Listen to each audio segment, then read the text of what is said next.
everybody. Great to be here. Thank you ever so much for attending, and welcome to this. Whether you're watching on LinkedIn, Facebook, or YouTube, we're live and we're talking about the 3 ways of growing your business. And we're also talking about how to increase profit today. So these LinkedIn Lives, as I tend to call them, are, I think, just fantastic. They're a great way of getting a message over really quickly. So you're not asking somebody to attend, a 2-hour webinar or something like that. They're really easy to set up. I use something called StreamYard to do it, to stream it on LinkedIn, Facebook, and YouTube. And the other great thing is they're around forever. Whilst I'm live right now, you might be watching this in 2 months' time, in 2 years' time. And so they're a great marketing asset for me, and hopefully of value for you. The reason I do them, by the way, is not to be salesy, not to try and sell you anything. The only thing I try and sell you, in a way, is the opportunity to book a free meeting, as you can see below. You get the chance, anybody who's here, that you can book a free meeting with me, and there's no hard sell in that. But what there is just an opportunity to talk to me about your business, your marketing, and really find out where you want to take it. And I'll try and give you some genuine tips and advice during the meeting. So if you want to do that, then that's fantastic.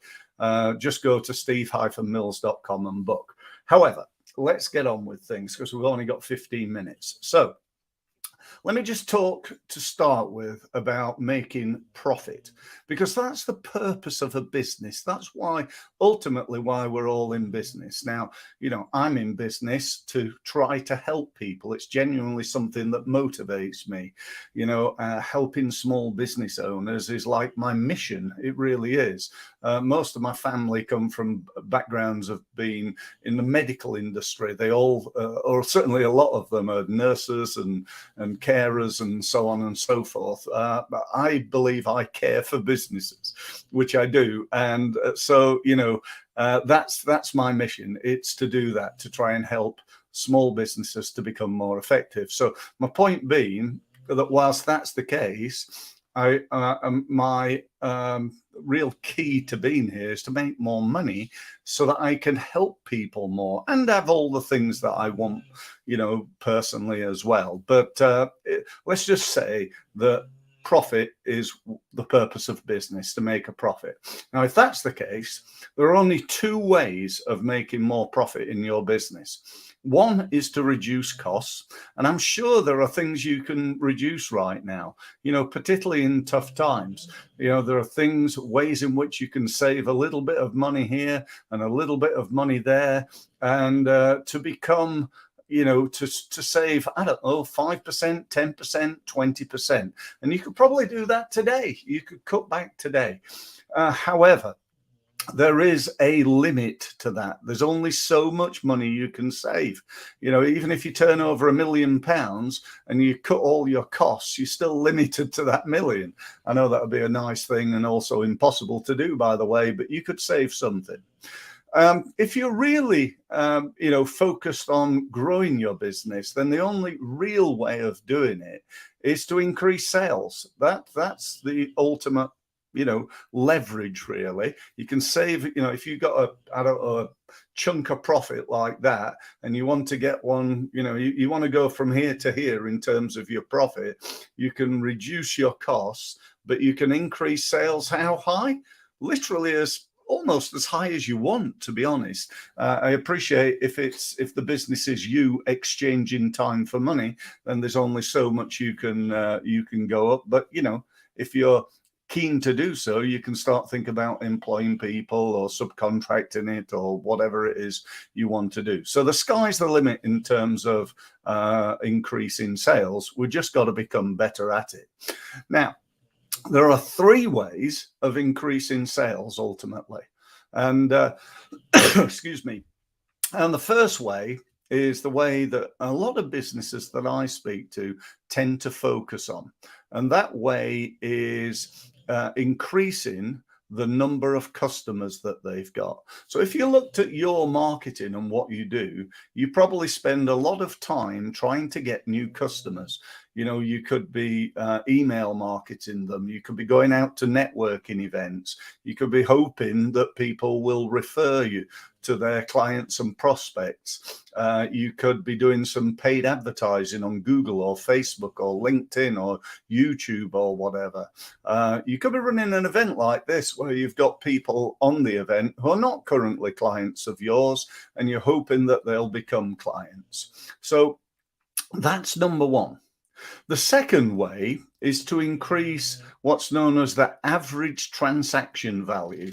That's the average amount of money each customer spends with you each time they buy from you. And if you think about what does that mean? Well, it means things like, if you want to increase it, you could sell them something else.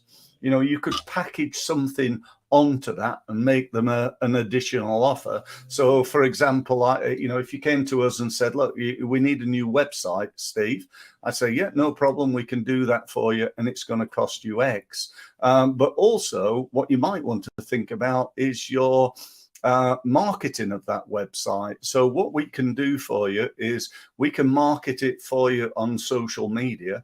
We can do the SEO of your website, and we can even manage your paid advertising. How does that sound? And somebody goes, oh yeah, that'd be fantastic. So what have I just done there? I've increased my average unit of sale by whatever it is percent, let's say 30-40%. So, you know, that's one way of doing it. The other way is to put prices up, you know, or, you know, another way could be to charge more. You know, I could say to you, just trying to think of an example now. I'll give you half a day's marketing support per month for a given rate.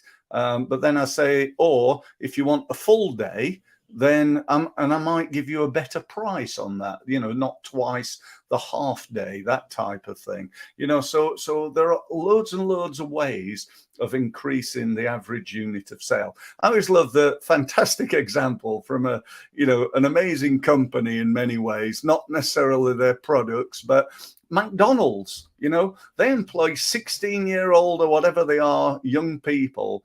And they what a marketing term is, they upsell us.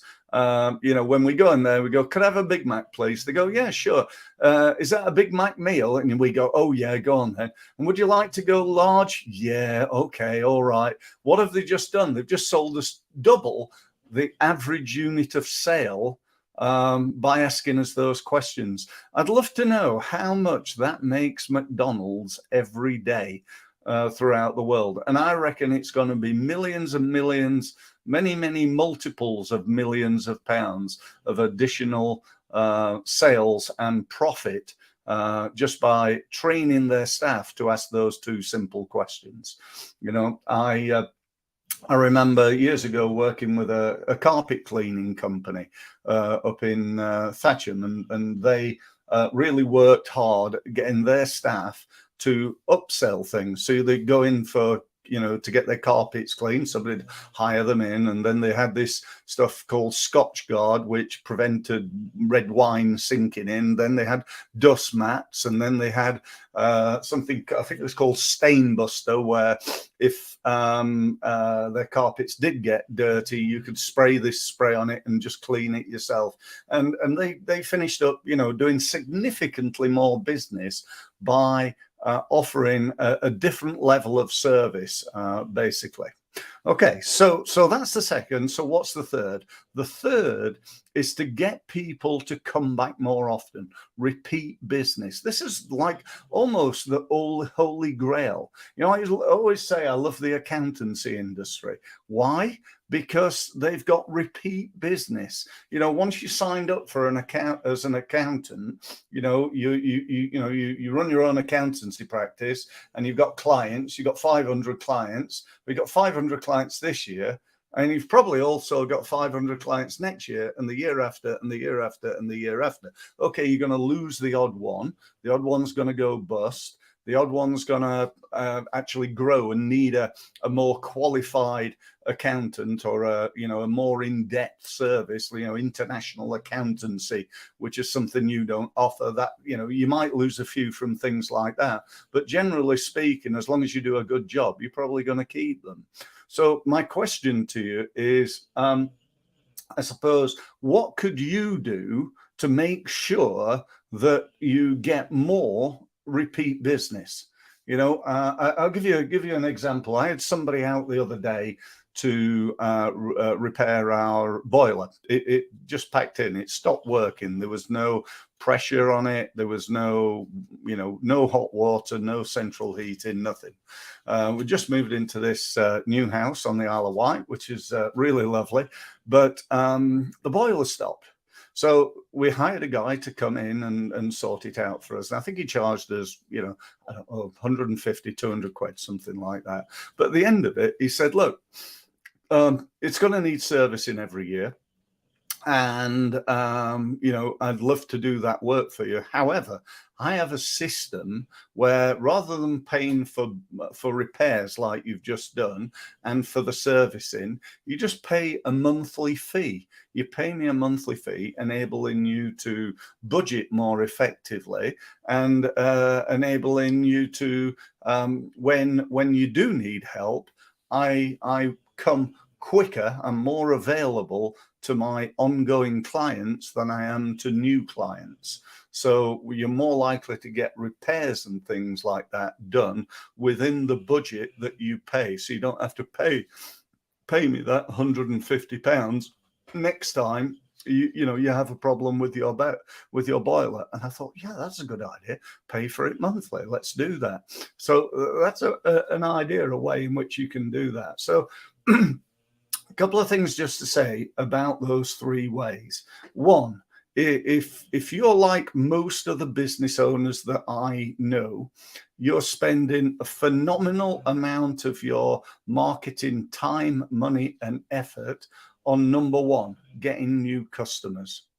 You're probably not doing a great deal getting increasing the average unit of sale, and you're probably not doing a great deal increasing the frequency of repurchase. So that's where the pot of gold is, on those two. Get focusing on your current customers and how you can increase the value that you give and the money that you get from them. I'd also just mention that if you think about this from a supermarket metaphor, we've got to get more people in the door.